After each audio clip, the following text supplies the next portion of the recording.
అందరికీ మరణాత. ప్రభునందు ప్రేమ దేవుని పిల్లారా, శిలువ ధ్యాన కాలంలో మరొక ఉపదేశాన్ని మనము ధ్యానం చేద్దాం. పరిశుద్ధ గ్రంథంలో నుండి మత్తయి సువార్త 27వ అధ్యాయం 35వ వచనం. మరియు కుడివైపున ఒకడును ఎడమవైపున ఒకడును ఇద్దరు బందిపోటు దొంగలు ఆయనతో కూడా సిలువ వేయబడిరి.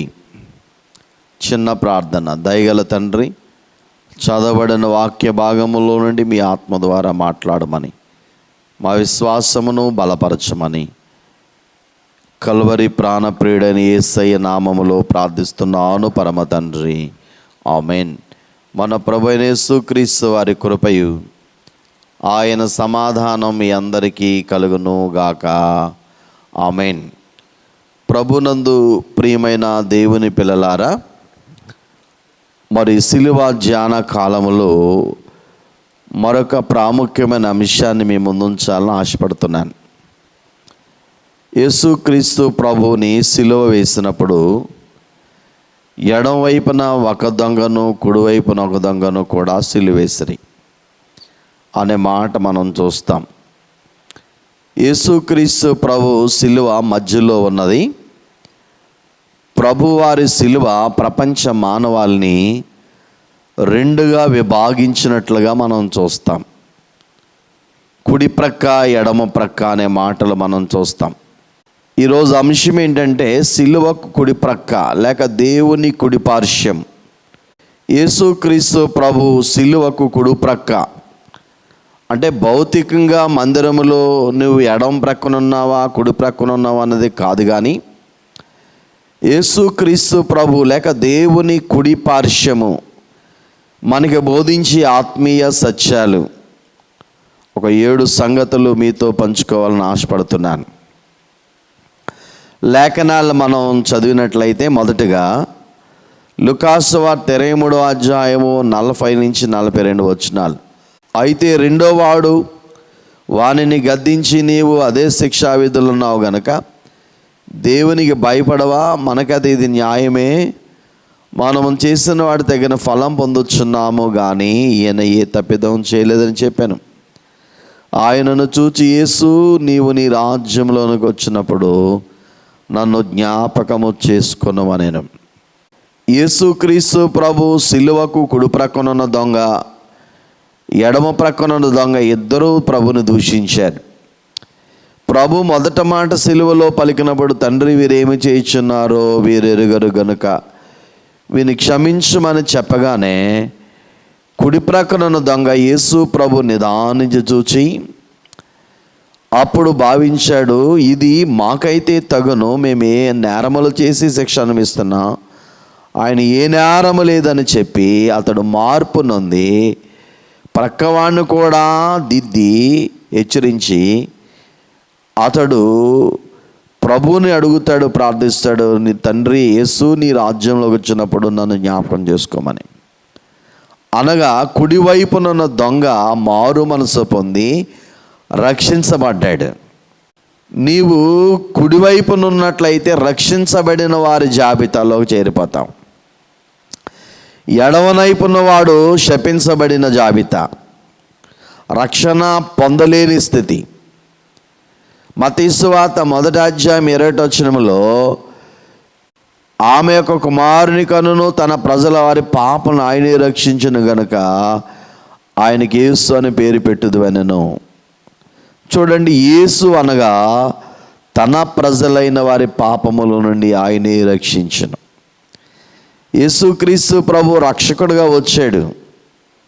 ఇప్పుడు ఆయన వైపు చూసి నిదానించి కుడివైపున దొంగలాగా మార్పు చెందితే ఆయన నీ పాపముల నుండి రక్షిస్తాడు మొదట.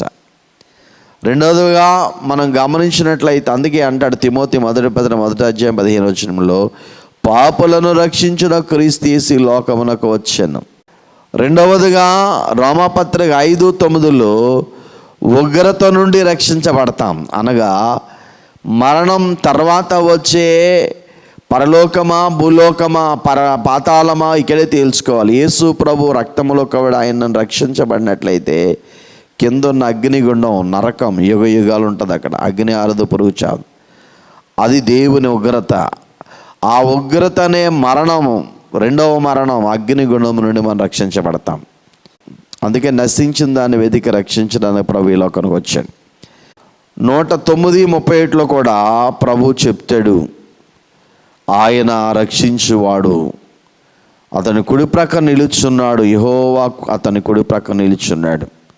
కాబట్టి యేసుక్రీస్తు ప్రభు యొక్క శిలువ కుడి పార్శ్వము లేక కుడి ప్రక్క ఉన్నవారు రక్షణ పొందిన అనుభవం, రక్షించబడిన స్థితి.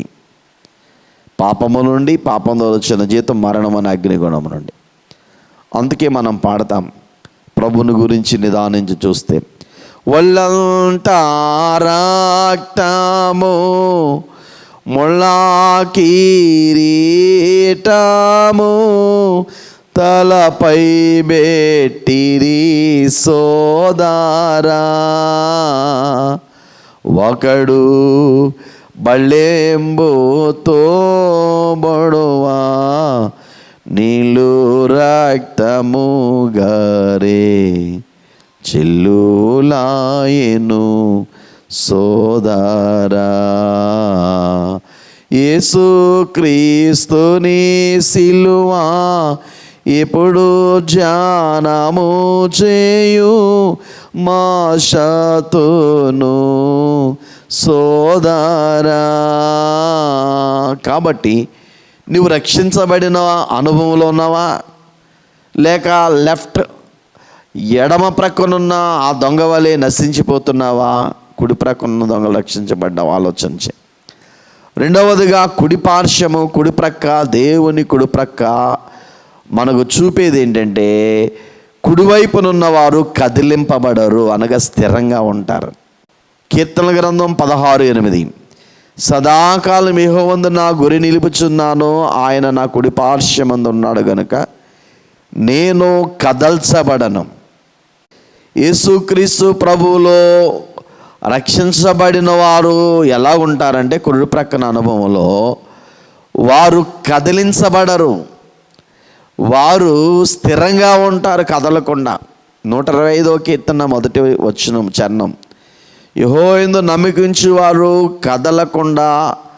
కదలక నిత్యము నిలుచుండు సియోను కొండ వలె ఉంటారు. ఎలా ఉంటారండి? సియోను కొండ.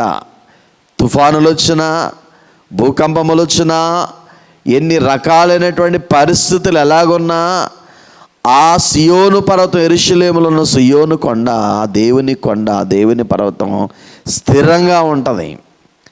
అలాగే రక్షణ పొంది దేవుని అనుభవంలో ఉన్న బిడ్డలు కుడివైపునున్న అనుభవం ఏంటంటే స్థిరంగా కదలకుండా ఉంటారు.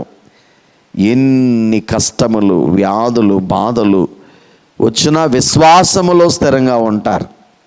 అందుకే మనం పాడతాం, కదలకుందువు సియోను కొండవాలే, బెదరకుందువు బలమైన సింహం వాలే. యేసయ్యా నీ చెంత ఉండగా ఏ చింత నీకింకా లేదుగా, కదలకుందువు సియోను కొండవాలే, బెదరకుందువు బలమైన సింహం వాలే. కసములెన్నో కలుగుచున్నాను, నిట్టూర్పులెన్నో వచ్చి ఉన్నాను, దుష్ట జనములు పైకి దుమికి తరిమినాను, భ్రష్ట మనుషులు నీ మీదికి వచ్చిన కదలకుందువు సియోను కొండవాలే, బెదరకుందువు బలమైన సింహం వాలే. చూడండి ఎన్ని కష్టాలు, ఇన్ని బాధలు, తుఫానులు నీకు ఎదురైనా దేవుని నమ్ముకున్నావు గనుక ఆ యొక్క రక్షణ పొందిన అనుభవంలో కుడి ప్రక్కన అనుభవం నేర్పేది కదలకుంటాం. 62వ కీర్తన 2వ చరణంలో కూడా, ఆయనే నా ఆశ్రయదుర్గము, ఆయనే నా రక్షణకు ఎత్తైన కోట, ఆయనే. నేను అంతగా కదిలింపబడను. చూసారా ప్రియులారా, ఆయనే నా ఆశ్రయదుర్గము, నా రక్షణాధారము, నా ఎత్తైన కోట ఆయనే. నేను కదిలింపబడను. విశ్వాసములో చాలా బలంగా ఉంటారు వీళ్ళు, కొండలాగా స్థిరంగా. పేతురు గారి పేరు సీమోను అనగా రెల్లె వంటి వాడు, కదులుచుండేవాడు. అలాంటి వాడిని ప్రభు అన్నాడు కేఫా అనబడతావు, అనగా రాయి. అస్థిరమైన పేతురు గారి జీవితాన్ని ప్రభు స్థిరపరిచాడు, బలంగా మార్చాడు ఆయన విశ్వాసాన్ని. కీర్తన 66:9 జీవప్రాప్తులంగా మమ్మల్ని కలుగజేయవాడు ఆయనే. ఆయన మా పాదములను కదలనీయడు. తొట్టిల్లకుండా నిలబడతారు కుడి ప్రక్కనున్న అనుభవం కలిగిన వారు. 121:3 కూడా మనం చూస్తాం, ఆయన నీ పాదము తొట్టిల్లనేడు, నిన్ను కాపాడు కొనుకడు. అపోస్తుల కార్యంలో 2:25 కూడా మనం చూస్తాం, ఆయన నా కుడి పార్శ్వనగా నేను కదల్చబడను అనే మాటలు. మూడవదిగా కుడి ప్రక్కన అనుభవం మనకు నేర్పేది మత్తయి సువార్త 25:34 ప్రభు అప్పుడు రాజు తన కుడివైపునున్న వారిని చూచి, నా తండ్రి చేత ఆశీర్వదించబడిన వారలారా అంటాడు. అనగా ప్రభు కుడి ప్రక్కనున్న వారు ఎవరంటే ఆశీర్వదించబడిన వారు. ఎడమ ప్రక్కనున్న వారు ఎవరంటే శపించబడిన వారు. సిలువ ధ్యానము చేయుచున్న ప్రియులారా, ప్రభు కుడి ప్రక్కనున్నావా ఎడమ ప్రక్కనున్నావా? గలతీలకు రాసిన పత్రిక 3:13-14 మనం చూచినట్లయితే, యేసు ప్రభు మనందరి శాపమును, క్రీస్తు మన కోసం శాపమై మనలను ధర్మశాస్త్రం యొక్క శాపం విమోచించనిందును గూర్చి మ్రాను మీద వేలాడిన ప్రతివాడును శాపగ్రస్తుడని వ్రాయబడింది.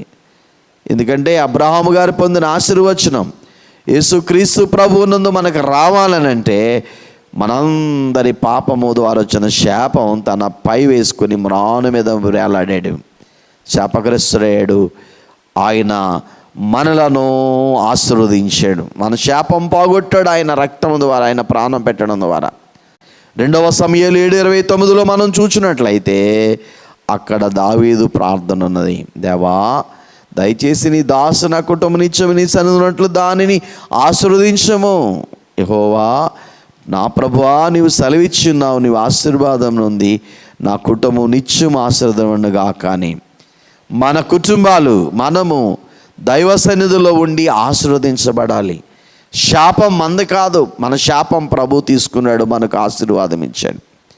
అందుకే మనం చూస్తాం యోహాను 25:6 కూడా మనం చూస్తాం, మరి రాత్రంతా శ్రమ పడిన పేతురుకి ఒక్క చేపైనా పడలేదు. అప్పుడు ప్రభు గలిలయ సముద్రం అద్దరికి ఉదయం వెళ్ళగానే అక్కడ పేతురును చూచి దోణి ఎమ్మన్నాడు, దోణి ఎక్కాడు. అయితే ఏంటంటే రాత్రంతా ఏలినవాడు ఒక్క చేప కూడా పడలేదంటే ప్రభు అన్నాడు, కుడి ప్రక్కన చూపి ఇక్కడ వల వేయండి అని. కానీ విస్తారమైన చేపలు పడ్డాయి, వల లాగలేకపోయారు ప్రియులారా. అనగా కుడి ప్రక్కన వేస్తే అంత చేపలు. కుడి అనగానే ఆశీర్వాదం. యోహాను 21:11 అక్కడ మనం చూస్తాం, దాదాపు 153 గొప్ప చేపలు పడ్డాయనే మాట. ఇక కుడి ప్రక్కన 4వదిగా మనం చూసినట్లయితే అపోస్తులకు 5:38 ఇశ్రాయేలుకు మారు మనసు పాపక్షం దయచేయగా దేవుడు ఆయనను అధిపతిగాను రక్షణగాను తన దక్షిణాస్తమం హెచ్చించి ఉన్నాడు అనే మాట. అనగా అపోస్తులు 7:55 కూడా, అయితే అతడు పరిశుద్ధాత్మను ఆకాశం తేరుచు దేవుని మహిమను యేసు దేవుని కుడిపార్శ్వం నిలిచినడు చూచాడు. సృష్టికర్త అయిన దేవుని కుడిపార్శ్వం ప్రభు సిలువను శ్రమలను జయించి మరణాన్ని జయించి తిరిగి లేచినప్పుడు ఆయన ఎంతవరకు హెచ్చించబడ్డాడంటే దేవుని కుడి పార్శ్వం వరకు హెచ్చించబడ్డాడు. కుడి పార్శ్వం అనగానే, కుడి ప్రక్క అనగానే హెచ్చింపబడే స్థితి. మత్తయి సువార్త 26:64 కూడా ఉంటుంది, ఇది మొదలుకొని మనిషి కుమారుడు సర్వశక్తిని కుడి పార్శ్వన కూర్చుండటయు అనే మాట మనం చూస్తాం. ఆకాశం మేఘరుడే వచ్చుటయు మీరు చూతురని చెప్పాడు ప్రభు. అందుకే ప్రభు అంటాడు, మీరు తలగా ఉంటారు, తోకగా ఉండరు, పైవారుగా ఉంటారు, క్రిందవారుగా ఉండరు. తను తాను ఎవరు తగ్గించుకొని కుడివైపున ఉంటారో అనుభవంలో వారిని దేవుడు హెచ్చిస్తాడు. వారి యొక్క ఉద్యోగములు హెచ్చిస్తాడు, ప్రమోషన్లు ఇచ్చి వారి వ్యాపారంలో హెచ్చిస్తాడు, వారి చేతి పనులు హెచ్చిస్తాడు, వారి కుటుంబాన్ని, వారి బిడ్డలను హెచ్చిస్తాడు, వర్ధిల్ల అన్ని విషయాలలోనూ ప్రభు అలాంటి స్థితిని ఇస్తాడు. ఇక 5వదిగా మనం గమనించినట్లయితే కుడి పార్శ్వము, కుడి వైపు, కీర్తనలో 16:11 కుడివైపున నిత్య సుఖములు కలవు కుడి చేతిలో, జీవమార్గము నాకు తెలియచేసేదు, నీ సన్నిధిని సంపూర్ణ సంతోషం కలదు, నీ కుడి చేతిలో నిత్యము సుఖములు కలవు. చూడండి, ప్రభు యొక్క కుడి చేతిలోనట నిత్యము సుఖములు ఉన్నాయి. ప్రియులారా, లోకములో సుఖాలు కోరుకుంటాం మనం, అవి క్షణికమైనవి, అవి తాత్కాలికమైనవి. యేసు ప్రభువులో ఉన్నటువంటి సంతోషము శాశ్వతమైనది. ఆయన ఇచ్చే సుఖములు నిత్య సుఖాలు, అవి ఎంత గొప్ప అనుభవం. మనం ఆయన కుడి చేతిలో, ఆ కుడి చేతి ప్రక్క, ఆ కుడి ప్రక్కలోనికి మనం వెళ్ళిపోయినట్లయితే అటు దీవెన మనకు వస్తుంది. ప్రియులారా, 6వదిగా రోమాపత్రిక 8:34 ప్రకారంగా శిక్ష విధించువాడెవడు?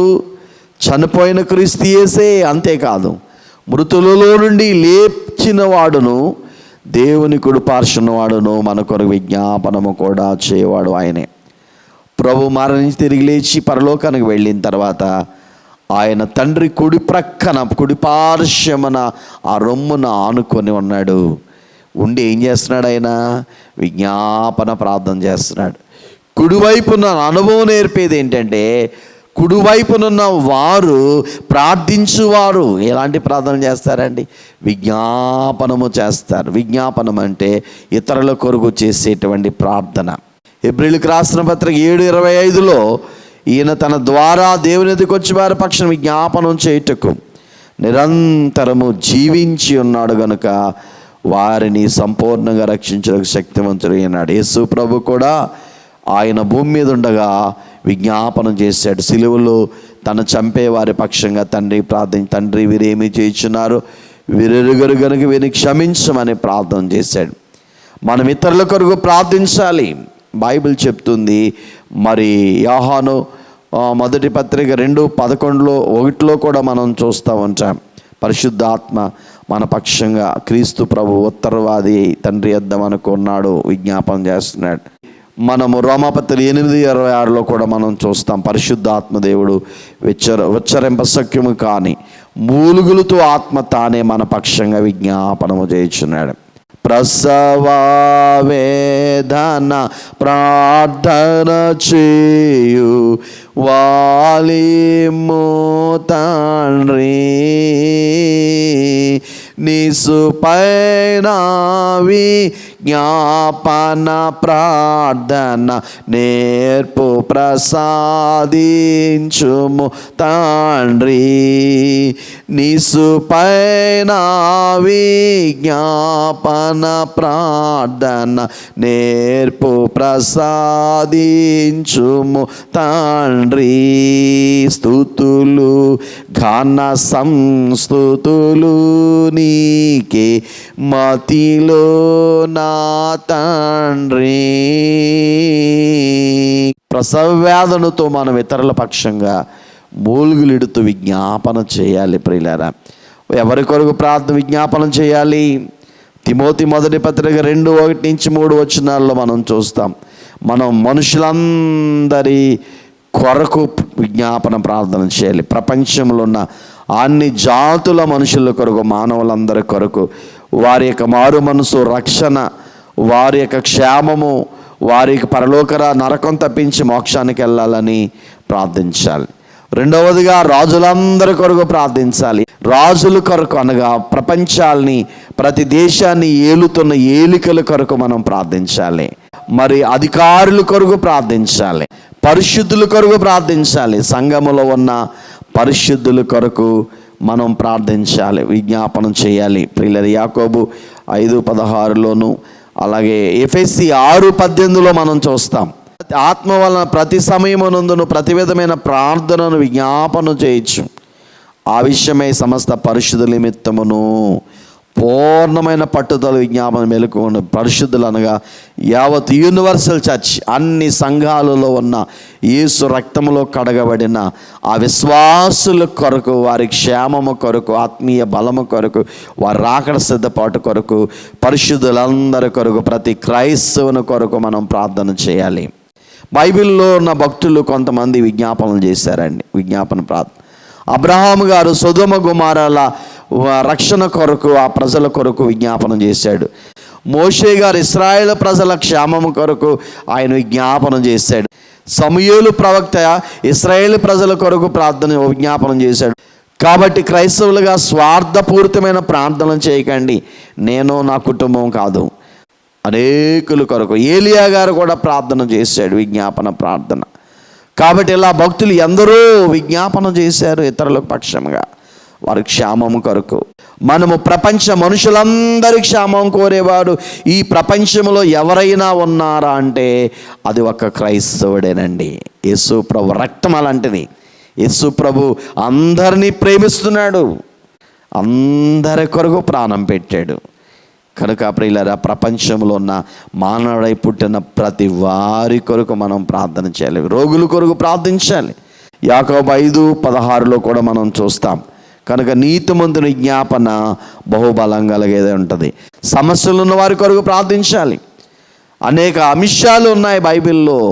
కష్టాలలో ఉన్న వారి కొరకు విజ్ఞాపనములు, యాచనలు చేయాలి. అది దేవుని చిత్తం. ప్రియులారా, కుడి ప్రక్క మనకు నేర్పే అనుభవం ఏంటంటే యేసు ప్రభు తండ్రి కుడి పార్శ్వం ఉండి విజ్ఞాపనం చేస్తున్నాడు మన పక్షంగా. 7వదిగా మనం గమనించినట్లయితే కుడి వైపు చెప్పే ఆత్మీయ సత్యం ఏంటంటే కుడివైపునున్న అనుభవం కలిగిన వారు దేవుని రాజ్యమును స్వతంత్రించుకుంటారండి. చూడండి, మత్తయి సువార్త 25:34. అప్పుడు రాజు తన కుడివైపునున్న వారిని చూచి, నా తండ్రి చేత ఆశీర్వదింపబడిన వారలారా, రండి, లోకం పుట్టినది మొదలుకొని మీ కొరకు సిద్ధపరచబడిన రాజ్యమును స్వతంత్రించుకోనండి. ఎంత మంచి మాట అండి. కుడివైపునున్న గొర్రెలు, ఎడవైపున మేకలు. మేకలు శపించబడిన వారు అనుభవం, గొర్రెలు రక్షణ పొందిన అనుభవం. దేవుని పిల్లలు గొర్రెలు, మేకలు సాతాను సంబంధమైన వారు.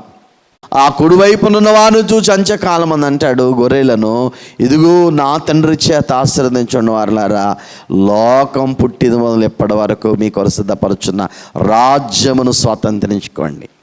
కుడివైపునున్న అనుభవం.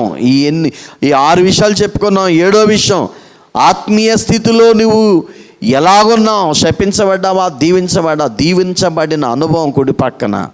నీవు కుడి ప్రక్కన అనుభవంలో ఉంటే రేపు ఈ లోకయాత్ర ముగించినప్పుడు పరలోక రాజ్యం చేరుకుంటావు. ఒకవేళ సజీవంగా ఉంటే యేసు ప్రభు త్వరగా వస్తున్నాడు కనుక నీవు ఆయన మార్పు నొంది సజీవ సంఘారోహణములో మేఘం మీద ఆయన కలుసుకుని ఆయనతో పాటు వెళ్ళిపోతాం. అనగా నరకం తప్పించుకుంటారు కుడివైపునున్నవారు, పాతాళానికి వెళ్ళరు. లూకాసు సువార్త 23:42 ఆ దొంగను చూచి, కుడివైపున దొంగను చూచి అంటాడు, యేసు ప్రభు నీ రాజ్యం వచ్చి నన్ను చేర్చుకోమంటే, జ్ఞాపకం చేసుకోమంటే, నేడు నీవు నాతో కూడా పరదైసులో ఉంటావని ప్రభు ప్రామిస్ చేశాడు, వాగ్దానం చేశాడు.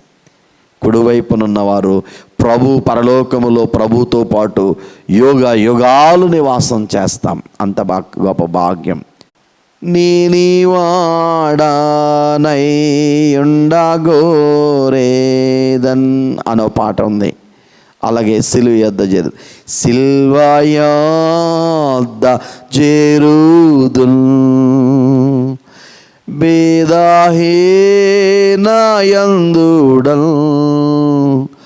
లోకముల్ చాజింతును పూర్ణముక్తి నొందుదున్ కర్త నిన్నే నమ్ముదున్ కల్వారి గొర్రె పిల్ల మోకరించి వేడేదన్ నన్ను గావుమో ప్రభు. ఎంత చక్కని అనుభవం. ఇంకో పాటలో నీవాడనై ఉండగోరేదన్ యేసు ప్రియ రక్షక నీవు చూపు ప్రేమనుగాంచితిన్ నన్ను చేర్చు నీ దారిన్ నన్ను చేర్చు చేర్చు చేర్చు రక్షకా నన్ను చేర్చు చేర్చు చేర్చు రక్షకా నీవు పాడ్డా సిల్వాకున్ నన్ను చేర్చు చేర్చు చేర్చు రక్షకా గాయపడ్డ ప్రాకాకున్ నీదు సన్నిధిలో నీకనుండా నెంత తుష్టి నాకగున్ స్నేహితునిగా మాటలాడేదన్ సర్వశక్త ప్రభుతో నన్ను చేర్చు చేర్చు చేర్చు రక్షకా నీవు పాడ్డా సిల్వాకుల్ నన్ను చేర్చు చేర్చు చేర్చు రక్షకా గాయపడ్డ ప్రాకాకుల్. కాబట్టి ఆ సిలువ చెంత కుడి ప్రక్కన ఉండి ఆ అనుభవాన్ని మనం సంపాదించుకోవాలి. మరి చాలా విషయాలని కుడి ప్రక్క దైవ బలమును, కుడి ప్రక్క జయ జీవితాన్ని మనం చూస్తూ ఉంటాం.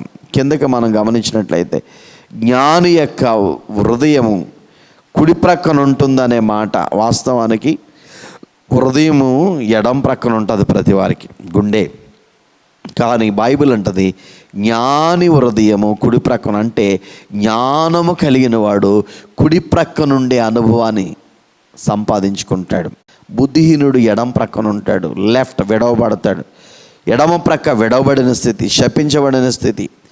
కుడి ప్రక్క ప్రియులరా జ్ఞానము కలిగిన వారు, బుద్ధి గలవారు, పావురము లాంటి వారు కుడి ప్రక్కన అనుభవం, గోధుమ లాంటి వారు కుడి ప్రక్కన అనుభవం. కాబట్టి యేసుక్రీస్తు ప్రభు సిలువ మరి ప్రపంచ మానవాళిని రెండుగా విభాగించింది. మరి ఆయన కుడి ప్రక్క ఎడమ ప్రక్క.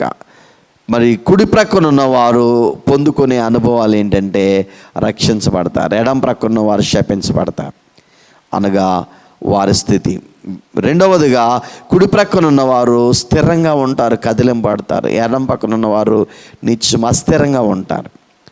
ఇకపోతే మరి కుడి ప్రక్కన ఉన్నవారు మూడవదిగా ఆశీర్వదించబడిన వారు, ఎడం ప్రక్కన ఉన్నవారు శపించబడిన వారు.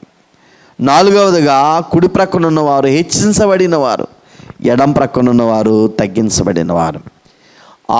ఐదవదిగా కుడి ప్రక్కన ఉన్నవారు మరి నిత్య సుఖాలు, యేసు ప్రభు తండ్రి అయిన దేవుని చేతుల్లో ఉన్న, కుడి చేతుల్లో ఉన్న నిత్య సుఖాలు అనుభవిస్తారు.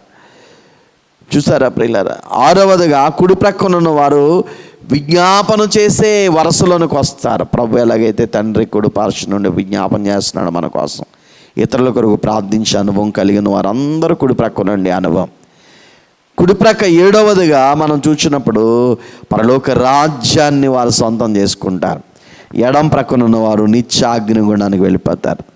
ఇంత గొప్ప భాగ్యం ఉంది. కాబట్టి యేసుక్రీస్తు ప్రభు యొక్క కుడి పార్శ్వము ఆటి అనుభవంలోనికి వచ్చి ఇట్టి శ్రేష్టమైన అనుభవాల్ని సంపాదించుకొని ఆయన వచ్చినప్పుడు మహిమ మేఘం మీదకి వెళ్ళి యుగాలు జీవించు ధన్యత భాగ్యము పరిశుద్ధాత్మ తండ్రి మనందరికీ ప్రసాదించునుగాక.